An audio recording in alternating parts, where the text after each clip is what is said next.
sur ma chaîne YouTube. Je suis là pour vous annoncer un exercice qu'on va commencer tout à l'heure sur Piscomat. Commentez, likez mes vidéos et abonnez-vous s'il vous plaît pour l'évolution des sciences partout dans le monde. Ciao, ciao. Soit e de f égale à l'intervalle ouvert de 0 à plus l'infini ouvert défini par f de x est égal à 1 demi de x plus 1 plus ln de x sur x. On désigne par C la courbe représentative de f. Petit 1, soit g de x égale x carré moins 2 ln de x. Petit a dresse le tableau de variation de g sur 0 à plus l'infini. Petit b, on déduit le signe de g sur 0 à plus l'infini. Petit 2 démontre que le f' de x est égal à g de x sur 2x au carré. Petit 3, petit a dresse le tableau de variation de f. Petit b démontre que y égale à 1 demi de x plus 1 est une asymptote à c. Petit 4 démontre que f de x égale à 0 admet une solution unique alpha à partir de l'intervalle ouvert de 0,2 à 0,3. Et petit 5, tracer la courbe C de f dans un plan muni d'un repère orthonormé, OIJ.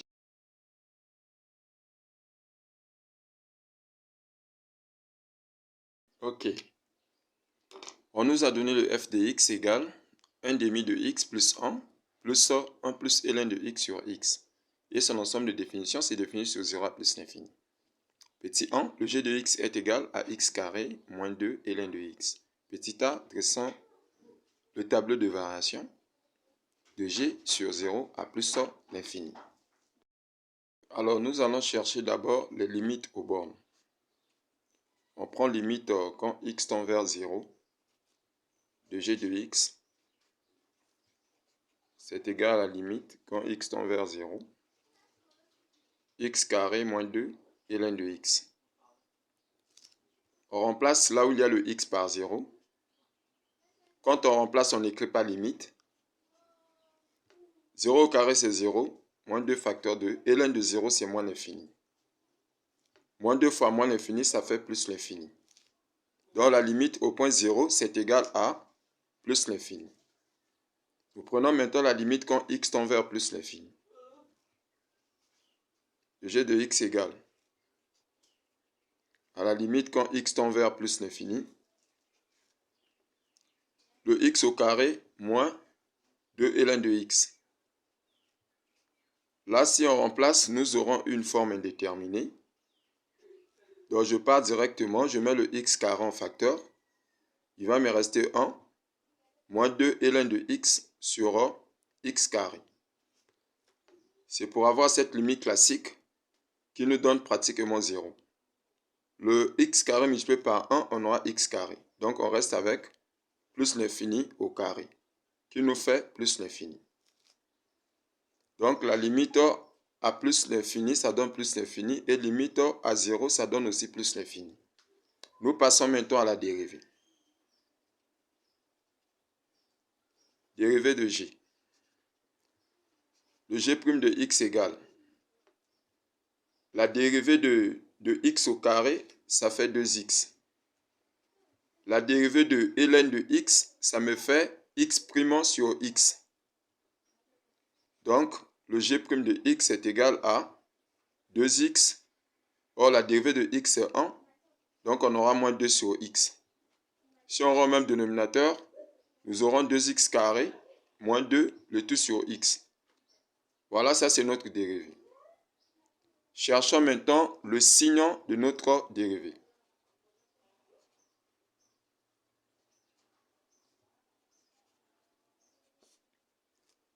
Quel que soit x appartient à son ensemble de définitions. On pose le 2x carré moins 2 égale 0 et le x différent de 0. Là, si je tire le 2x carré, donc ça serait égal 2. Si je simplifie les 2, ça me reste 1. Si je tire le x, j'aurai plus ou moins la racine carrée de 1. Donc, ça me fait plus ou moins 1. Et là, en bas, nous avons le x différent de 0. J'ai deux valeurs de x.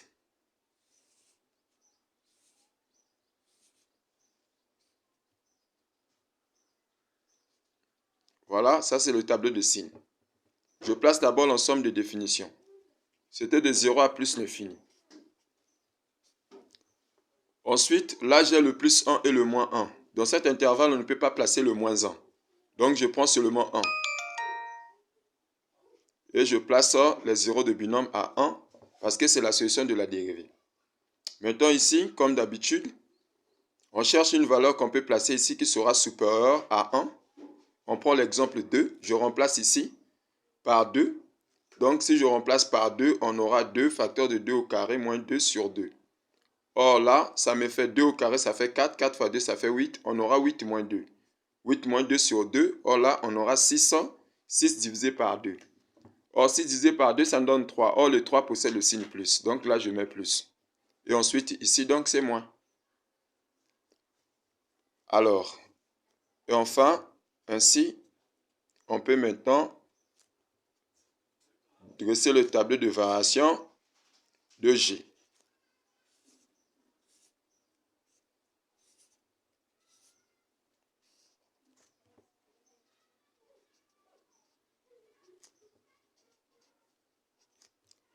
L'ensemble de options, c'est 0 à plus l'infini. Nous laissons la barre là seulement ici, là. On ne fait pas descendre ça jusqu'en bas, ça s'arrête ici. Parce que dans l'ensemble des définitions de notre fonction, l'intervalle est ouvert à 0. Donc ici, là, on laisse la barre là seulement en haut. Et là, on met 1, et là, 0, et là, plus, et là, moins. Alors, vu que ici il y a le signe moins, donc ça décroît. Et là, le signe plus, et ça croît. Voilà. Maintenant, limite, ici, on place les valeurs de limite. Limite à 0, quand je vois limite au point 0, limite au point 0, on avait trouvé plus l'infini. Oui, plus l'infini peut descendre. Et limite à plus l'infini, on avait aussi trouvé aussi plus l'infini. Oui, un nombre peut monter aussi à plus l'infini. Maintenant là, on va calculer le g de 1. Donc nous aurons 1 au carré, moins 2 ln de 1. Nous savons que ln de 1 c'est 0. Donc là, on aura seulement 1. Voilà. OK. Ça, c'est notre tableau de variation. Alors, prenons maintenant le signe de G sur son intervalle d'étude.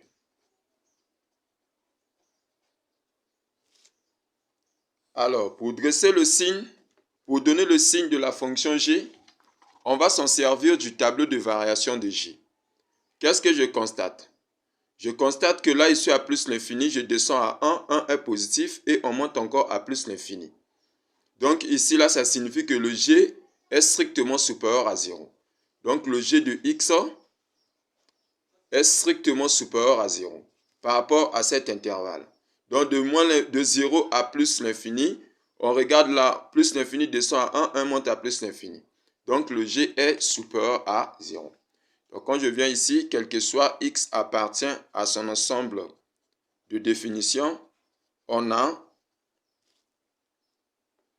le G de X est strictement supérieur à 0. Donc là, ça veut dire quand on va dresser un petit tableau du signe de G, là on place 0 et là on place plus l'infini. Et il n'y a pas une valeur ici là, donc là on met seulement plus. Voilà, ça c'est le signe de G.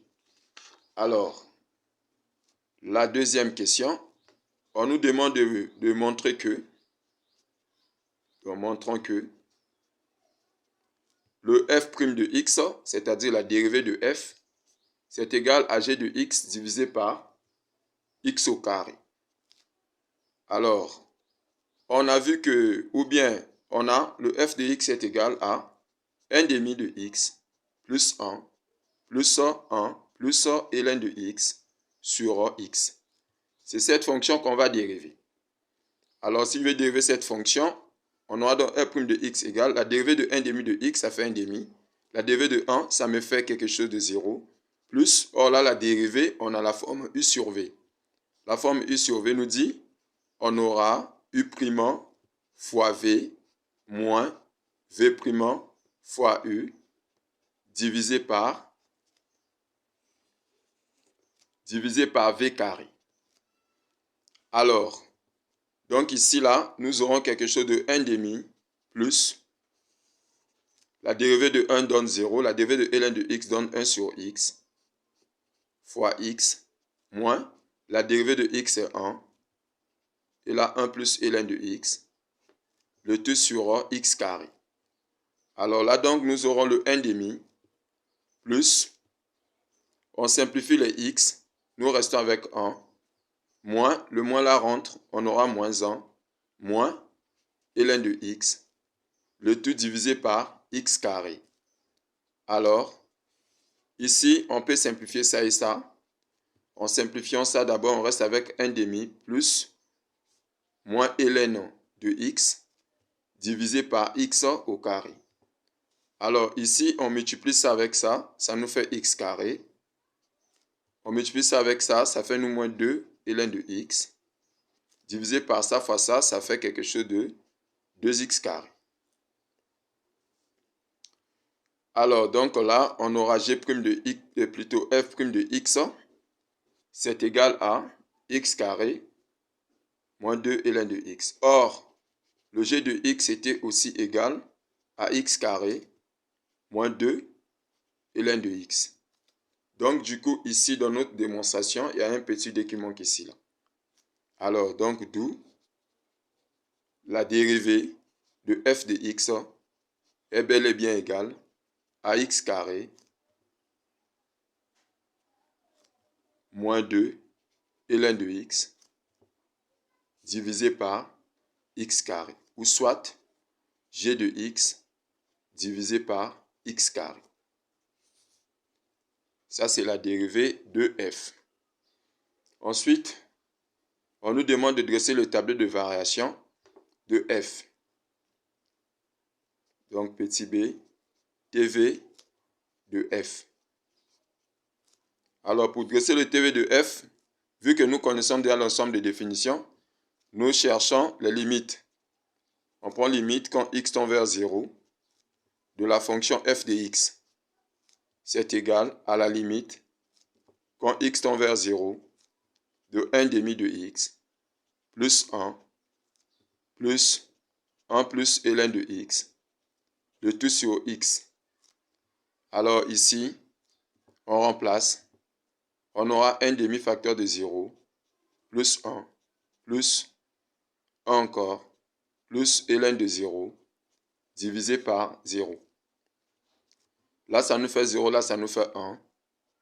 Là, ça nous fait moins l'infini sur 0. Donc, on aura 1. L'infini divisé par un nombre, ça donne l'infini. Donc, la réponse ici, c'est égal à moins l'infini. Donc, la limite, quand x tend vers 0 de la fonction f de x, c'est égal à moins l'infini. Nous prenons maintenant la limite quand x tend vers plus l'infini de la fonction f de x toujours. C'est égal à la limite quand x tend vers plus l'infini de 1 demi de x plus 1 plus 1 plus ln de x divisé par x. Là, si on remplace, nous aurons déjà une forme indéterminée. Donc, j'élève directement l'indétermination. La limite quand x tend vers plus l'infini de 1 demi de x plus 1 sur x plus ln de x sur x. Or là, c'est une limite classique qui nous donne 0. Là, un nombre sur l'infini aussi, si on remplace, ça va nous donner 0. Nous restons avec ça. Donc, on reste avec 1 demi, facteur de plus l'infini, plus 1. Un nombre fois l'infini, ça donne l'infini. Donc, plus l'infini plus 1. Plus l'infini plus 1 égale à plus l'infini. Donc, la limite, quand x tend vers plus l'infini, de la fonction f de x, c'est égal à plus l'infini. Après cela, nous cherchons la dérivée. Or, nous savons que f' de x est égal à g de x divisé par 2x au carré. Alors, nous allons chercher le signe de la dérivée. Signe de f'. Alors, quel que soit, x appartient à son ensemble de définitions. on a f' de x est en fonction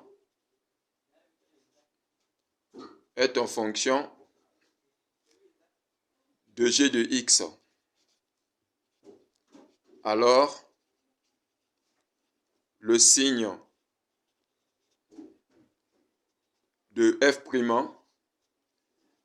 dépend de celui de g de x. Or, nous connaissons déjà le signe de g de x, c'était positif. Donc là, on aura x. Là, on met maintenant f' de x. On place 0. Et là, plus l'infini. Et ensuite, je mets le signe plus.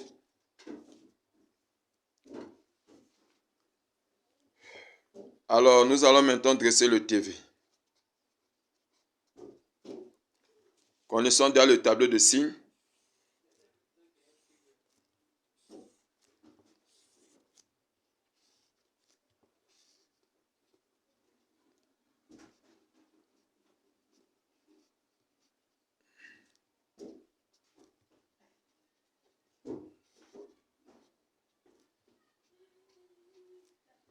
Voilà. Et là, ça croît. Limite à 0. On avait trouvé moins l'infini. Oui, moins l'infini peut monter. Limite à plus l'infini. On avait trouvé plus l'infini. Voilà, on met plus l'infini. Voilà, on entame maintenant la question B.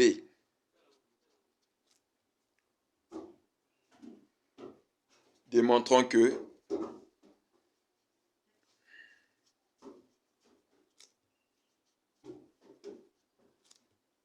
à droite de l'équation, y égale 1 demi de x plus 1 est une asymptote.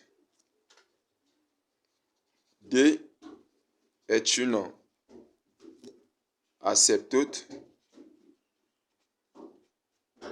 asymptote à une courbe si et seulement si la limite quand x tend vers plus l'infini de la fonction f de x moins y c'est égal à 0. Donc là, on aura la limite quand x tend vers plus l'infini de 1 demi de x plus 1 plus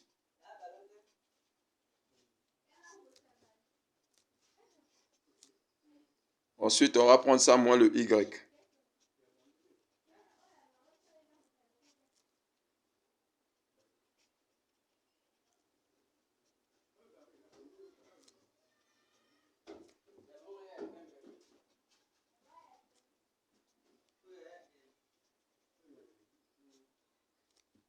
Moins 1 demi de x moins 1.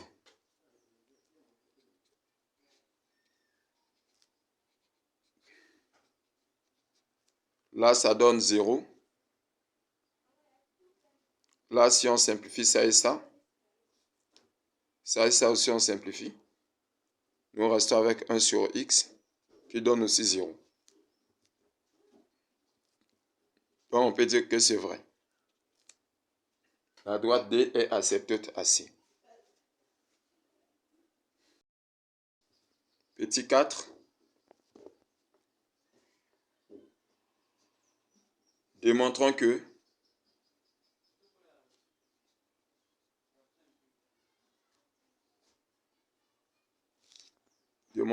f de x égale 0.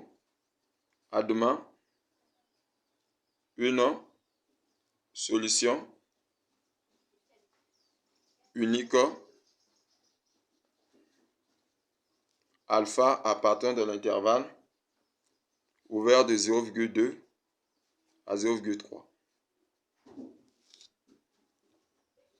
f de x égale 0.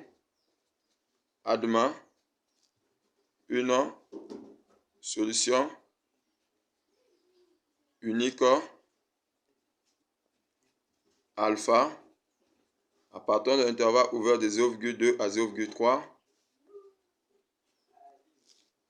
si est seulement si le f de 0,2 fois le f de 0,3 soit inférieur à 0.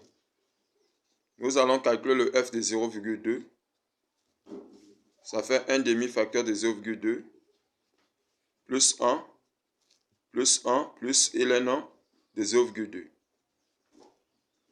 divisé par 0,2.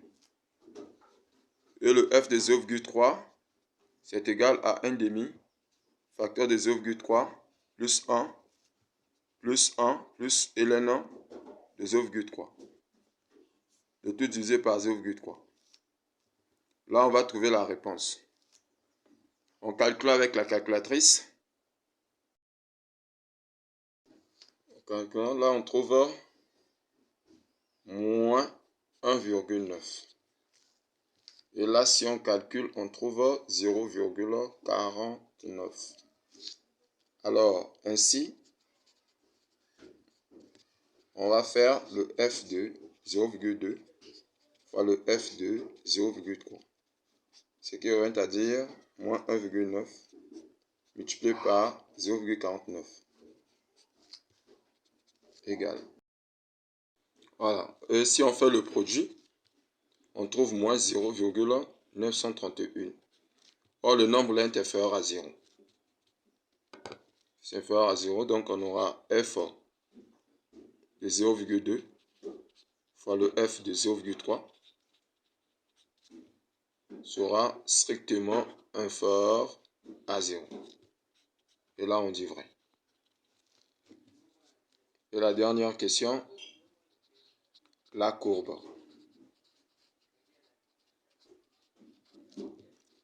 La courbe et la droite D.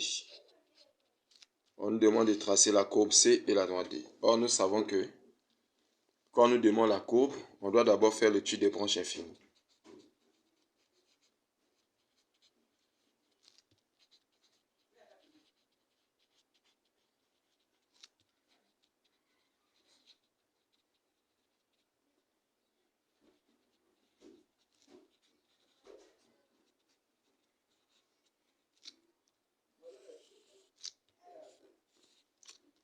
Alors, dans l'étude des branches infinies, on se sert des limites aux bornes. La limite quand x tend vers 0 de la fonction f de x, on avait trouvé moins l'infini. Dans le x égale 0. C'est une asymptote verticale. Au voisinage de moins l'infini. On prend la limite quand x tend vers plus l'infini. Le f de x, c'est égal à plus l'infini. On doit d'abord examiner cette limite. Examinons. En examinant, on cherche la valeur de a. Or, le a pour formule la limite quand x tend vers plus l'infini de f de x divisé par x. Ensuite, je fais mes calculs. La fonction, je connais la fonction. 1 demi de x plus 1 plus 1 plus ln de x. Le tout sera divisé par x. Ça ne sert pas de remplacer. Je scinde. Là, si ça c'est divisé par x, les x vont se simplifier. 1 divisé par x, on aura 1 sur x. Plus, on aura 1 sur x carré. Plus, ln de x sur x au carré. Or là, c'est une limite classique. Ça me donne 0. Là, si on remplace, on va trouver 0. Là, on va aussi trouver 0. Parce qu'un nombre sur l'infini donne toujours 0. Donc là, on reste avec le a égale à 1 demi. Donc ceci implique a égale 1 demi. Quand le a égale à un nombre réel, on va chercher la valeur de b. Or, le b a pour formule la limite quand x tend vers plus l'infini de la fonction f de x moins le a de x. Connaissant la valeur de A, donc nous aurons la limite quand x tend vers plus l'infini, la fonction c'est 1 demi de x plus 1 plus 1 plus ln de x de tout sur x moins 1 demi de x. C'est égal à la limite quand x tend vers plus l'infini. Ça et ça, on va simplifier. On va rester avec 1 plus 1 sur x plus ln de x sur x. Là, ça fait déjà 0. Là aussi, ça fait 0. Nous restons avec 1. Donc, ce qui revient à dire que le b égale 1. Or, nous savons que le y, c'est égal à ax plus b.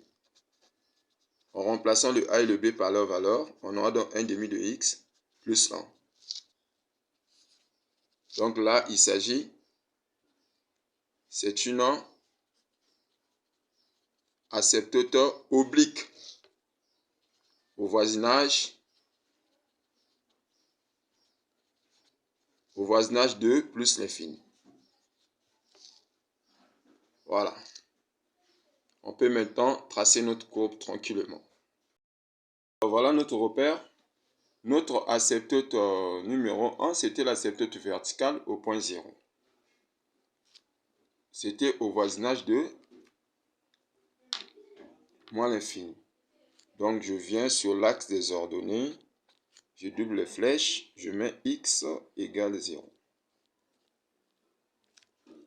X égale 0. Donc ça là, c'est le côté négatif de l'axe des ordonnées. C'est notre asymptote verticale, confondu avec l'axe des ordonnées. On vient maintenant avec notre asymptote oblique. On dessine un petit tableau, là x et ici y, là 0, 0. Si x égale 0, y serait égal à 1. Si y égale 0, on va résoudre l'équation. On va poser le 1 demi de x plus 1 égale 0. Quand on garde le 1 demi de x, on dirait que c'est égal à moins 1. Donc le x, on obtient moins 2. Donc le x égale à moins 2, nous sommes ici. Le y égale à 1, nous sommes ici. Là. Donc on va tracer une droite qui va passer par le point moins 2 et 1. Maintenant, on nous rassure que c'est au voisinage de plus l'infini. Donc là, si je cherche à tracer ça, ça sera un peu comme ceci. Voilà. Donc ça va passer par ça là. Donc là, nous avons notre asymptote, la droite D. Et ensuite, notre courbe commence à moins l'infini. À moins l'infini sur l'asymptote verticale.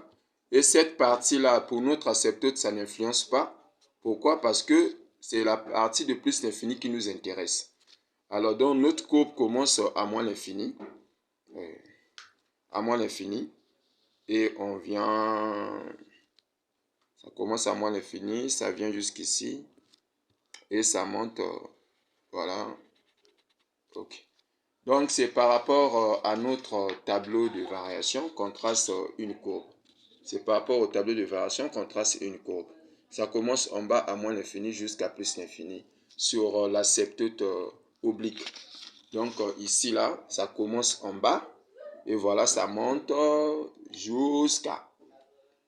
Voilà, jusqu'à plus l'infini. Et la courbe ne traverse jamais l'asymptote.